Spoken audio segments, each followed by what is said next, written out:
Okay.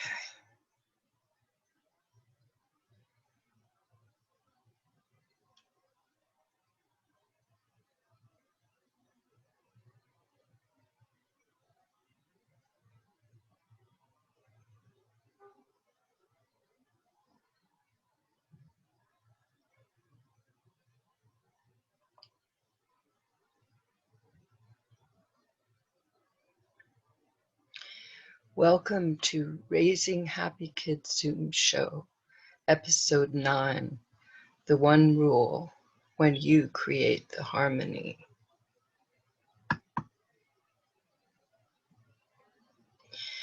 During this 1-hour Zoom show, I focus on sharing tips and lessons on the one rule to raising happy kids.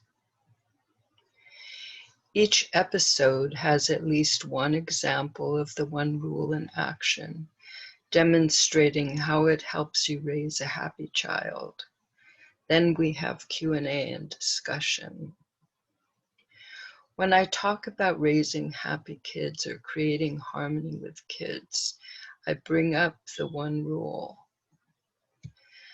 The one rule equals agreement. Agreement equals harmony. Using the one rule means you find agreement. That's the rule.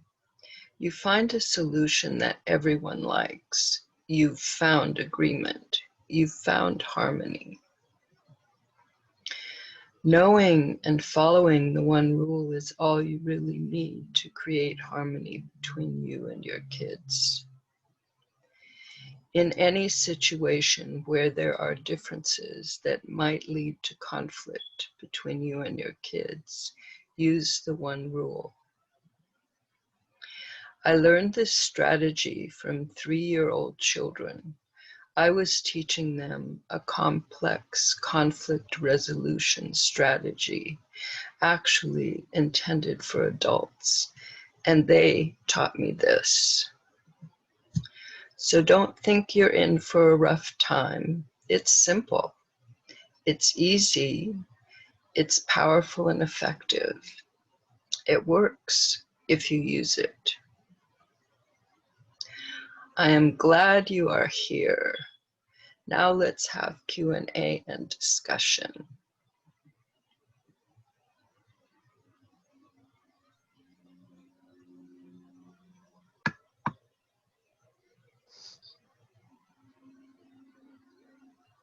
So, is there any topic you would like to discuss which you have written in the book related to the kids?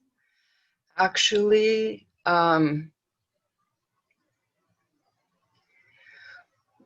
what I wanted to discuss today is something that I've started writing. I think it needs to be added to the book and to the training, because the one rule works really well when children are around 3, and that's when the children that taught it to me or demonstrated it for me were around 3. But before that, the one rule takes a different form, and that is, I have not written out, and it kind of came out last week when we were talking with Brian. It kind of started coming out then, and so I've been doing a lot of thinking and some writing. I've started writing what probably will be another chapter, which I'm not sure whether just to add it on or to actually stick it in. Anyway, this has to do with using the one rule before the children can actively participate. That's kind of where the title for this show came from, because when children are babies, all the way through the what's called the terrible twos, they can't fully or really be active participants in this, but it still can happen. You can still create the harmony.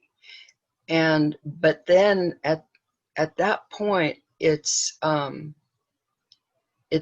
really on the adult's shoulders to do this, because these children, these people at that age, are completely immersed in following their developmental blueprint.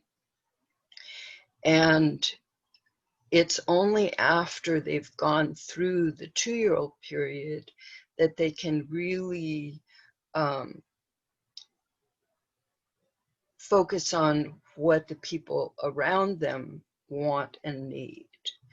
Before that, they're totally wrapped up in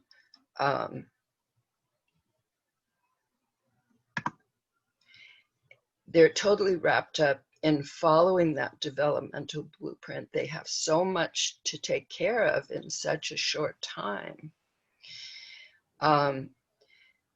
So, and I was thinking that that's a really good time for adults who haven't been used to practicing finding harmony. It's a really, really good time to get into that practice, because what the young child, as I said, from birth through the terrible twos, during that time, they are in harmony with their developmental blueprint. It kind of rules, it does rule their life. And so if we can look at them as already being harmonious beings, and if we can make choices that line up with what they need, I feel that I've been thinking that seems like a really good training ground, because people love their babies and their little toddlers who are just so delightful in what they're doing. And of course, the 2-year-old time is harder, because they are practicing wanting and mastering that process of being successful. And that's where a lot of the conflicts tend to start. And I was, in the past few days, I've been really, really aware of how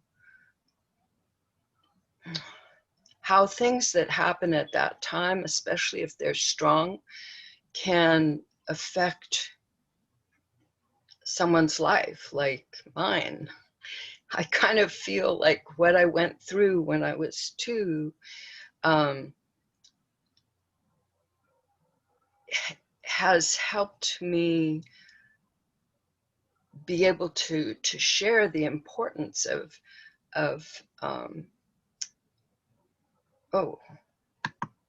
finding harmony with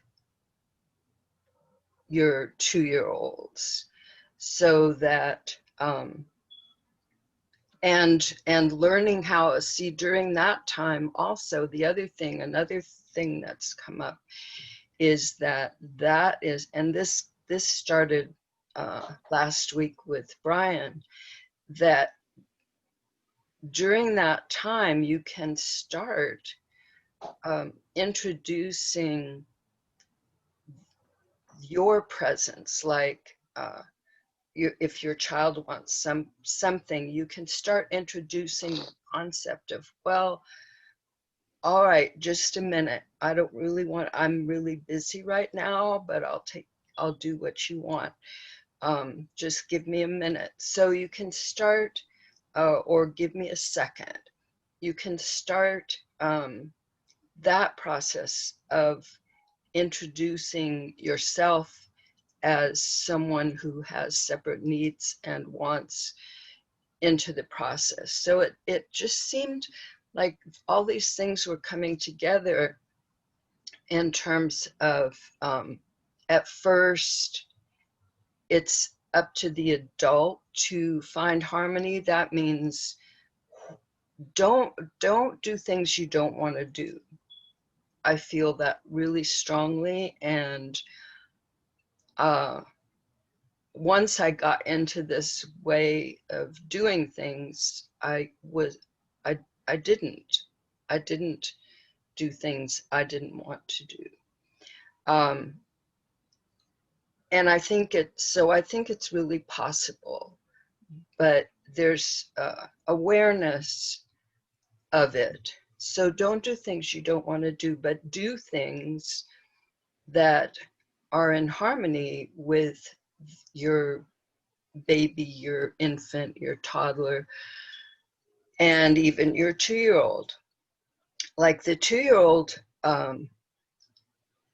it is possible to shift their attention in a harmonious way if you catch them before they get into the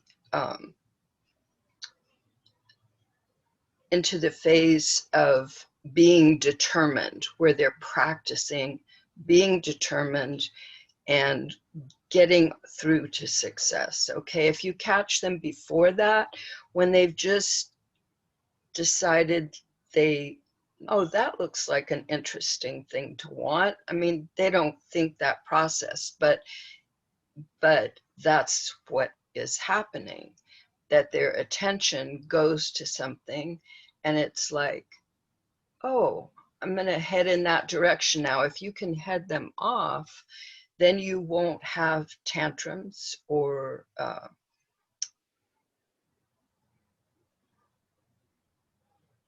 major resistance, because they aren't in that state yet. Once they're in that state, in terms of harmony, it's really, really good if you can go along with what they want, so that they've set out to be successful at something. And if you can look at it that way, and help them be successful instead of resist what they've chosen. And that's another thing that's come up in my mind, is that is a common practice for adults to immediately say no about something before they even think about it.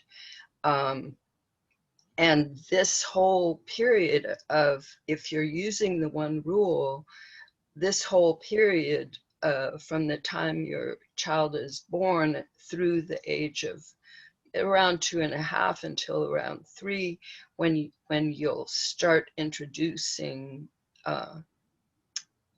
them actually being able to make harmony with you.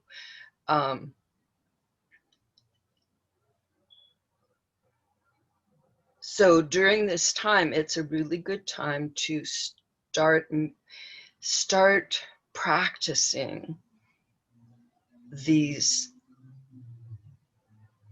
habits that will help you find and maintain the harmony with your children, so that you never have to deal with tantrums and things like that, which I didn't. So I know this stuff is really helpful. I don't know if you call it stuff, but I did.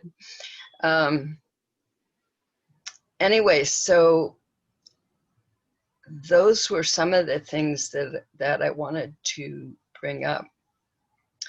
I was going to, as I told you, Sarah, I was going to make another Guardian story, and it's a lot of it's written and part of it's made into slides, but I had to deal with some things that didn't permit me to finish it yet. I will, though. I'm going to finish it. I think it's important. And it's interesting how it's unfolding. So, and I'll send that out. I'm even thinking, because I've been thinking of recording the slideshows separately, and using them that way. In, I'm not sure in what ways, but they are something, and this could be a way to do that. So, okay. I came in late. Really liked what you were saying. Nice to see you, Leslie. Yeah, I finally able to come on. Yeah, it took me a little while to connect with the Zoom, but I'm here. Yeah. Yeah. Batool, I really, really enjoyed Hi. your summit that you had, your Thank, forum, Batool. That was awesome. thank you so much for joining. That. Thank you so much. Hi, Miss Leslie. Hope you are doing good. Hello, yes, doing better. Thank you very much. Yeah. Batool, did you get a chance to see the Rally of Hope, the link that I sent Yeah, you? yeah. I saw some of the clips also on the Facebook as well, Oh, and good. I even registered myself as well in one of them, and I don't know which one I was in, but that in that there were some guests who were speaking about the global issues and how everything was there. So, and there was another one on the same day, I think, in which my session on which day my session was there, so I was unable to join that, but I Yeah, really enjoyed it. I saw on the Facebook good. and I really liked it. I had no idea that Prime Minister of Nepal, of Pakistan was going to be speaking. I kind Yeah, of, I education didn't former, see that. yeah, education Yeah, former. yeah, the educational minister. Right, right, right. Yeah, former education minister, yeah. Yeah, that's amazing. I was so happy. I was like, oh, I hope Batool is watching this. Wow. Yeah, yeah. I texted Karen while you, Sera, while you were talking, Karen, about the 2-year-old. Aha. I was just yesterday with her little boy, David, who's coming on 2 around Thanksgiving time. So I told Aha. her, you have to watch this on YouTube. This is going to be on YouTube, right? Yeah. Yeah. Okay. Sometimes I get to it like right away. Sometimes it takes a day or two, but I get it up there. They're all up there. So, Okay. Well, You have this to get whole talk about harmony in the family is so crucial. And I think a lot has come out with people having to be at home for so long. I know my son sent me this email and he was just fit to be tied. You know, he all kinds of things are converging at once. One of which is having to be, at home for 10 months as a family in the house together. And he works from home.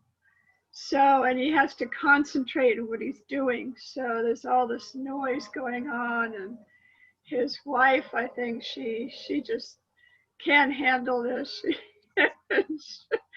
And everything is breaking down. So, They have to do the school online with the kids, the mom does? yeah, and it's very boring. And she has to be the one to keep them on task. And I guess now they go to school a couple of days a week, but so, and then he suddenly has a lot of work because he translated 2 books, and now all these people want him to start translating books, and he's got all kinds of work, and then he has to work online as well. But I think there's too much noise at home, so he has to go to Starbucks to do his classes because they're renovating his office. I mean, all these things are happening at once. I said, Starbucks, oh my gosh. Imagine teaching a college level English class from Starbucks. So, yeah. So I send him a few ideas that I've been learning from Karen, and plus, he knows a lot too. I mean, basically, because he's been teaching for 20 years. So he really knows the stuff. It's just, he can't apply it directly because he's trying to do his work.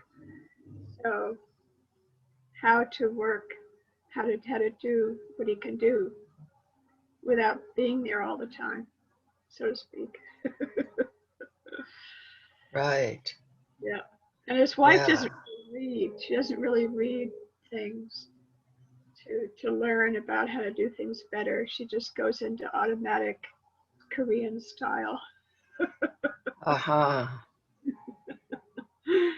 So it's very interesting.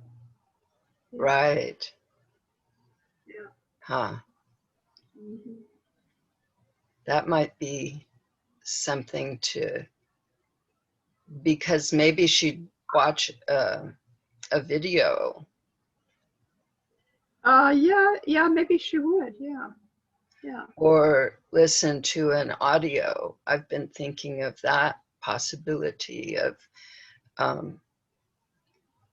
making some audio, like turning them into podcasts or something.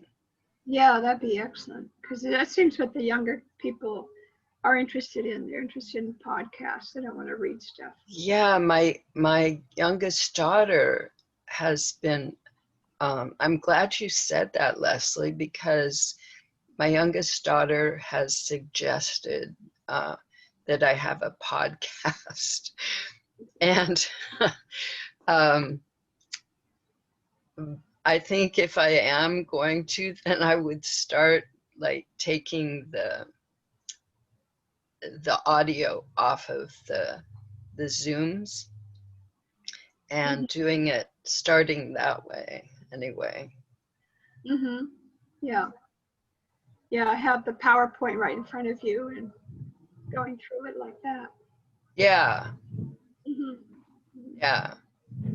This is the second session where the PowerPoint was just the introduction, because I learned that from you, that it's important in case there's new people that I do a little introduction about the one rule. So I have one made up, which I go through and make little changes here and there sometimes. But anyway, so we just, last week and this week, I just started with that. Last week was intentionally to give it a try, because I really love the discussion part of the show. I love hearing what everyone has to say, and people responding to each other and me responding to them. I just really enjoy the interaction and the ideas that come out of it. Anyway, so my introduction comes from something that you said in one of the earlier shows, Leslie. And also having the slideshow has been really, really helpful. So, but last week I deliberately didn't because I'm being encouraged to take that route sometimes. And since I've done so many of these, I have an easier time with the speaking part. And so, and then this time, this week, as I was explaining earlier,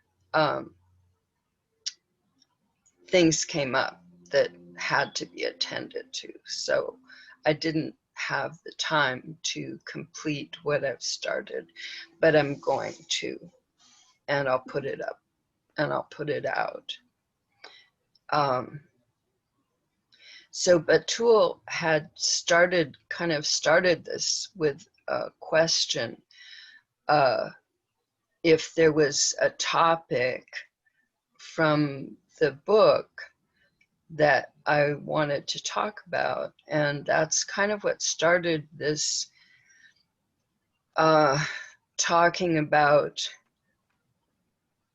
in the beginning with the newly born person all the way through the quote terrible twos unquote.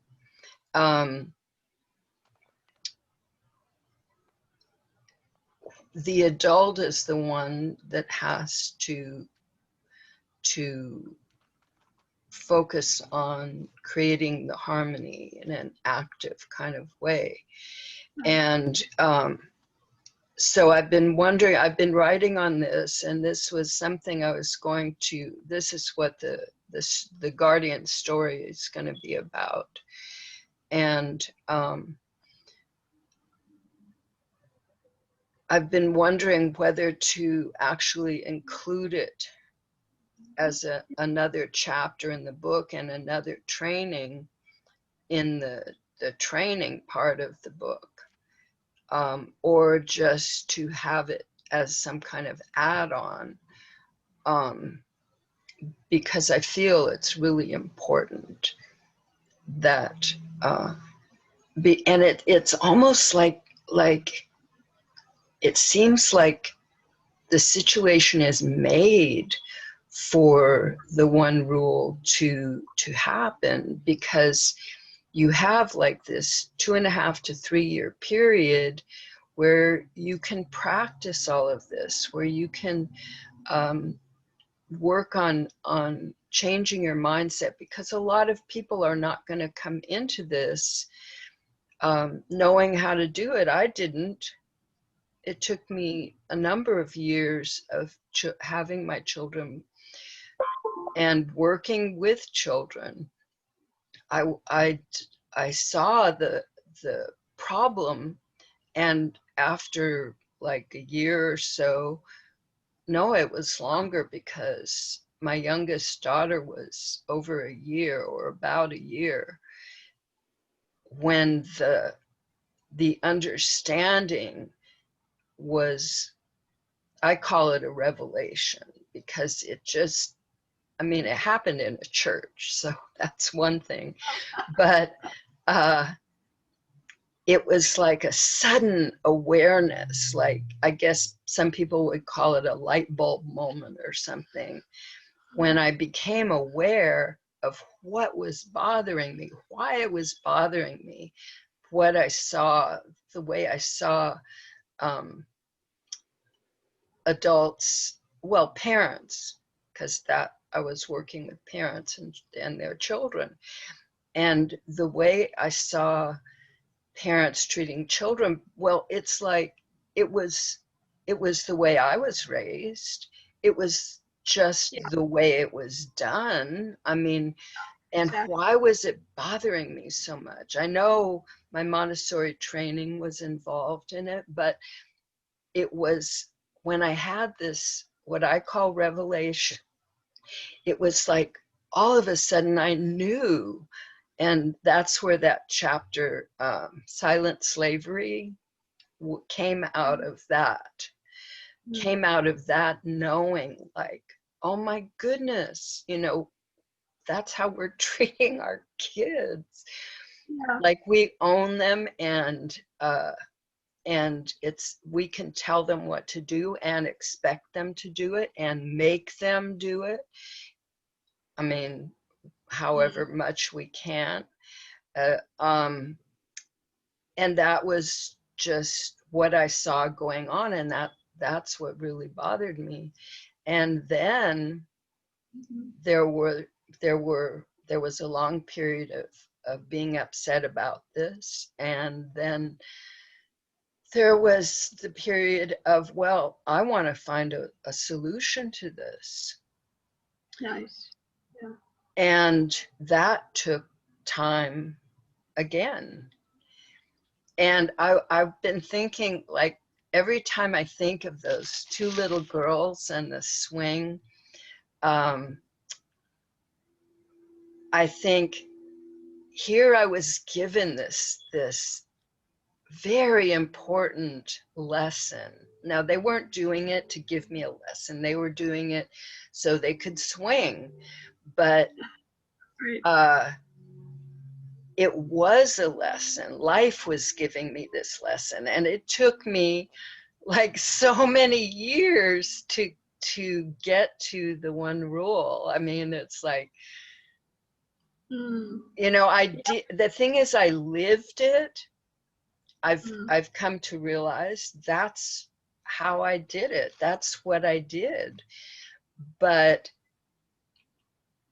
I didn't have a name for it. I mean, at that time, I figured somehow the concept of respect came, like, oh, that's what it is. But it was always, people would from time to time ask me, like, what do you mean by respect? It's like, it was hard for me to put into words, whereas the one rule is really simple. And it's interesting to me because most of my life, adult life anyway, I liked the term guidelines, things that were flexible. And the thing is, so for the one rule to come out of me was interesting to me because I preferred things that were flexible, but this is not flexible. It's a rule. And, but it's a rule that benefits everybody. Mm-hmm. Well, the interesting thing is that you were aware. Usually what happens is you got the one generation doing one thing and the next generation is reacting to that and doing the opposite. For instance, in my case, when I had tantrums when I was 2 or 3 years old, my grandmother handled it by filling up the bathtub with cold water and putting me in. But my mother, I'm sure she reacted to that way of treatment. And so she became like very permissive. And I don't remember really having any real discipline from her. I mean, of course I had an idea of what she expected, but she really tried to go the other way. I mean, it was almost 180 degrees opposite probably. So, but there wasn't awareness of how that was affecting, perhaps. Who knows? But I think that in your case, you were aware and you wanted to find a solution. So that's unique. Yeah. Cool. That's interesting. Yeah. Batool, you raised your hand. What did you? Yeah, I have a question. Actually, I was thinking that are there any do's and don'ts for the first rule? Do's and don'ts. Well, in general, the do is find something that everybody can agree on that's involved in a situation. And the don'ts would be, don't act on something if one of the people doesn't like it. Yes. And like for everything, we have a situation, like you say, a rising action that leads to something. So suppose if a particular family is having something, like how am I going to tell them that what, like they should now follow one rule? Because sometimes people they don't like to share what is going inside the family or their personal things and all. Right. But what are the main areas which we can highlight and tell them that these are the main things? If you are facing these things, then you must, follow the Well, one rule. right. Well, one thing to keep in mind, and this I think is what helped those little girls, and that one in particular who really understood it and came up with a solution that they both liked. And that is, as I was facing them, I was inspired to say 3 things to them. And I feel like these are key things because they seem to be things that people they don't think about. It's not in their background. It's not how they were raised. So it's not what they think about. But when they're brought up, most people, I would say, wouldn't argue with them. And that is, we are each important. You are important and I am important. Or you are important and you are important and you are important and I am important.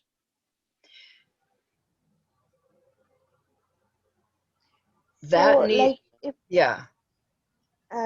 we suppose if we tell or introduce the one rule to a particular family, so any idea like what should we tell them, that how long it can take and how short can the time for the first time?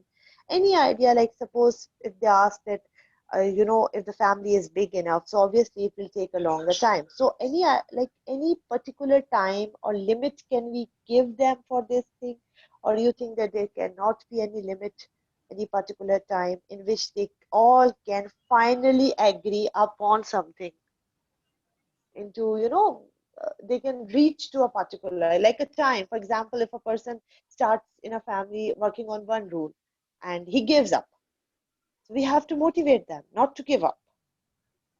And if if he says like, how long should I keep on doing, so like anything in mind which I can, tell them. The thing is that if you don't give up, if everybody goes into this agreeing that each of them is important and they each deserve to have things go well for them, and that together they're going to find an answer, because there's going to be an answer, at least one answer, if not more. And the thing is, it can take a few seconds if everybody is agreed that they're going to find something that works, that they're going to, sometimes it takes like, okay, it takes people being able to look at the truth of what they want. Because a lot of times somebody will say like, I'm, and the thing is, it only comes up when there's either conflict or potential conflict. Otherwise, you don't need to even think about the one rule.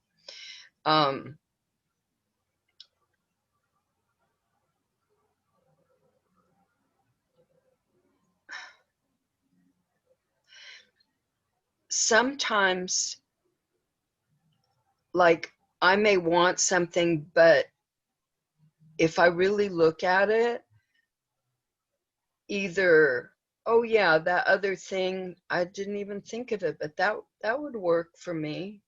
Or I thought I wanted to do something right now, but when I look at it, because this other person who's important and equally valuable wants this, if everybody finds out what's the true want that they have in a situation, and it doesn't have to be like this, like an intense big deal.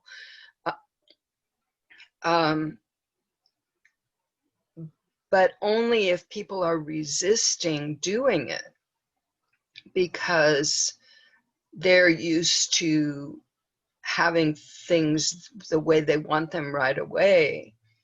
But if you can expand yourself to include that everyone involved is an important person, and as important as you are, and you keep your own needs, you be true to what you really need. I mean, there may be certain things like, no, I've got to have that, it's got to be this way for me. So everybody else needs to look at themselves, like, what really matters here.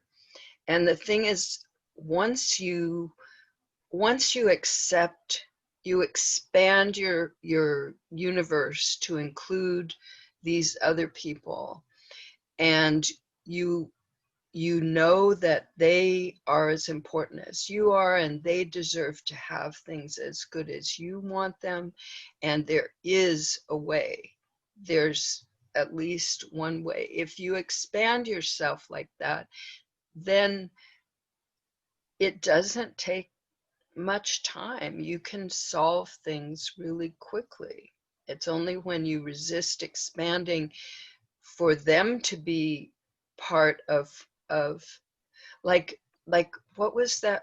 I think it was on your site, Batool, where there was these people in Africa, and they Yeah. were saying, well, how can I be happy if my friend here is suffering? It's like, Yeah. how I don't remember exactly what it was, but I Yeah. really liked it. I posted on my What if sometimes, there are certain times, or I can say certain moments in which people are clueless. They themselves don't know. Families themselves don't know what to do. Suppose they are facing a trauma or any shock or any type of thing in which their minds are not working. There are certain times in which, right.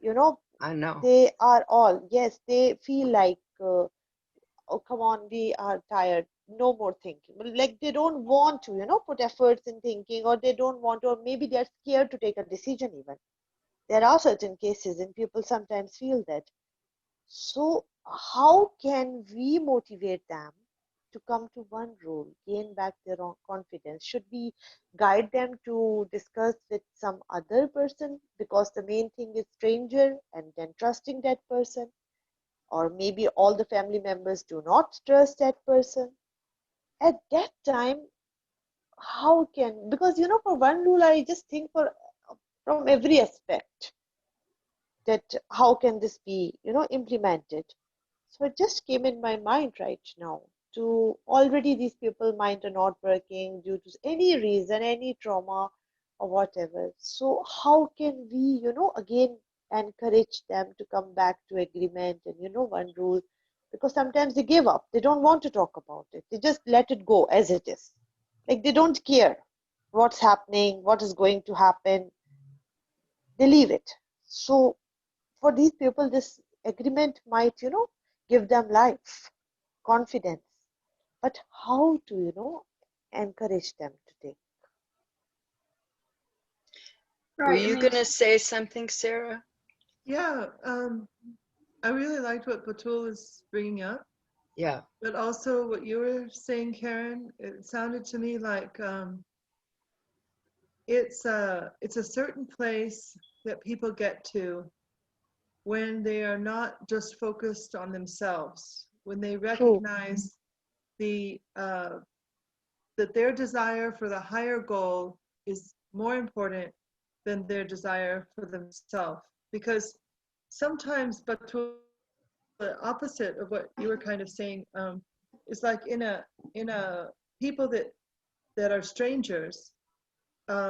Sometimes, like you were saying, how can we encourage, them to trust each other?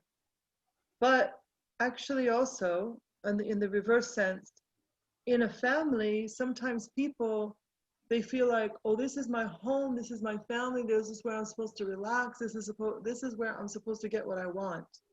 That I come here to recharge. I don't have any obligation to be nice to people because we're family. So we, in the house, sometimes it's where people can really take each other for granted, and be a little bit lazy. It's like, oh God, I'm so tired. Yes, at my job, I have to get along with people. But here, can't you just do this one thing for me? That kind of feeling, that kind of spirit. Yes. So, sometimes we're there for each other in the family, of course. But sometimes if people are getting habitually kind of lax in their care for each other in the house, in the home, then it can lead to kind of a habits of not making effort, in the house.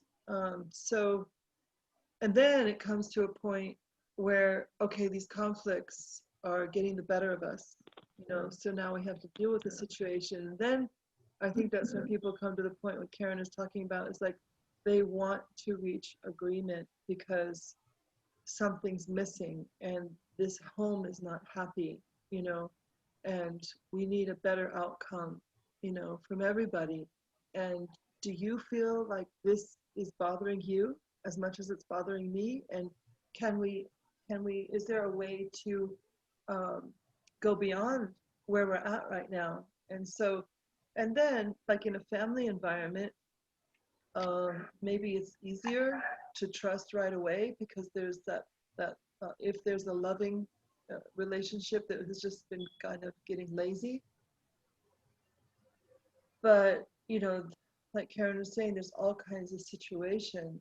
But I think in other places like preschool, for one, the kids are already in a new environment and they're aware that I'm here to learn. So in that environment, it's kind of a great place. And also they're very empathetic because they're very pure, like the 3-year-old age or the 4-year-old age. And they're very genuine. They don't really know how to lie yet. Yeah. But, Right. anyhow, regardless of the age, if you can, that was my question that I wanted to ask Karen actually is, do you have any, because I know they're out there, but tips on bringing people to a table of trust, like let's get to this place of trust, and we're all here, we're all sitting, we're all around the table, whether there's a table or not, we're all coming together. Yeah. And how do we bring people together, and to that point of we're like a common concern, or like what you were saying about, well, how do we encourage them to see the larger picture, and like Karen was saying, to expand themselves, Yeah. I like the phrase table of trust. Which is that? I like it, table of trust. What you said, it's really very nice. Ah, Yeah, I like it. Yeah, but it has to get to the point where somebody is asking, like Sera said, when things really break down, like my son was saying, then they would want to ask, what can I do? And then they're open. But before that, there's not a lot you can do. If somebody's not, But one thing, like your husband, what he could really do that would be incredible, because my husband did this a couple of times, and it was like, you know, finally there was oxygen for me with the kids, was we just sat down and he said, do you know how much stress you're putting on your mom? And they're like, what are you talking about? She's not happy to do all that stuff. yeah. You know, but it couldn't come from me. Mhm. It couldn't come from me. When it came from him, because he'd be gone on different trips, like maybe for weeks at a time, you know, and so I would have to hold things together, and sometimes they would just get tired of hearing my voice. It was just so tiring, because there was always something that they needed to do or do differently or something like that. But when it came from him, he just said, do you know that this makes more work? When you act like that, it makes more work. Did you know that you're not using your time very well? Like, you could do things more constructively with those hours. Yeah, very nice. Around, you could do Yeah, something there has to be the productive. core, the support between husband and wife and the family. Exactly. Just Yeah. that 5-minute conversation Mhm. was, you know, incredible change as far as, really? We're doing that? It's like there was cluelessness. There was cluelessness. It's like, really? That I didn't know I was having that kind of effect. You Wow. know? So it doesn't even have to be the husband. It can be like somebody else, a teacher or something like that. Or when there's a teacher in that role of controlling the class, and then there's, you know, a couple of kids. I think that's the position of a counselor, you know, in the school system. I think that's the ideal, is when the counselor can come in and say, you know what, you're doing this and this and that, but did you know that if you did things, I mean, you know, if there's a trusting relationship and that kid is able to really, that the counselors really be able to get that kid, you know, really know where they're coming from, and be able to have a good relationship. You know, in those situations, like, and then I think that trust is kind of rebuilt, you know, as far as the group is concerned. Even if there's one party that's not always in that group, you know, it's an outsider in a sense, but they have a vested interest in that group, you know, like an administrator or somebody like that, you know, then because sometimes the people just really don't understand what their behavior, the consequences of their behavior. True. True. Yeah. Agreed. They're kind of blind. They don't know Yes. the power they have for the good or for the bad. Yes. And if they don't have any examples of the good in their general life, then they may not have any idea about how to even do it, because they've learned so much by the time they're in school. Yeah. Yeah, exactly.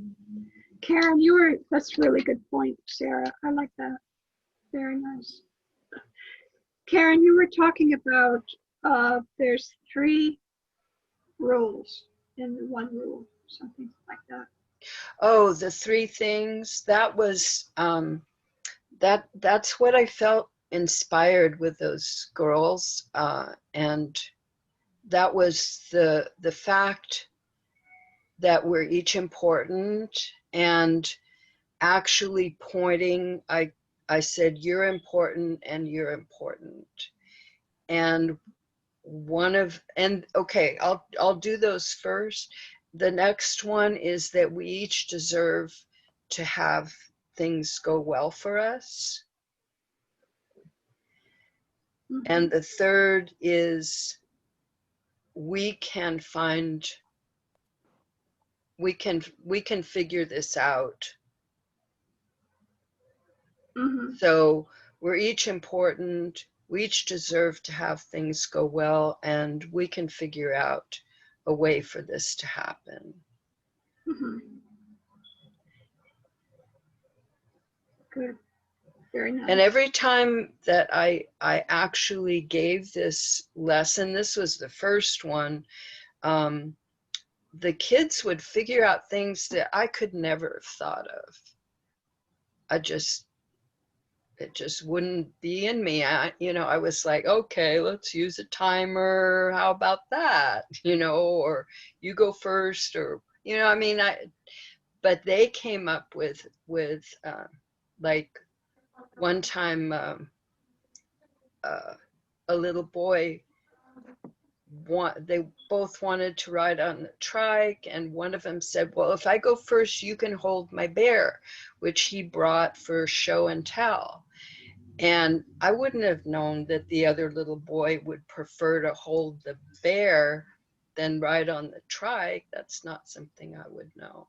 Anyway, we're going to have to end this lovely discussion.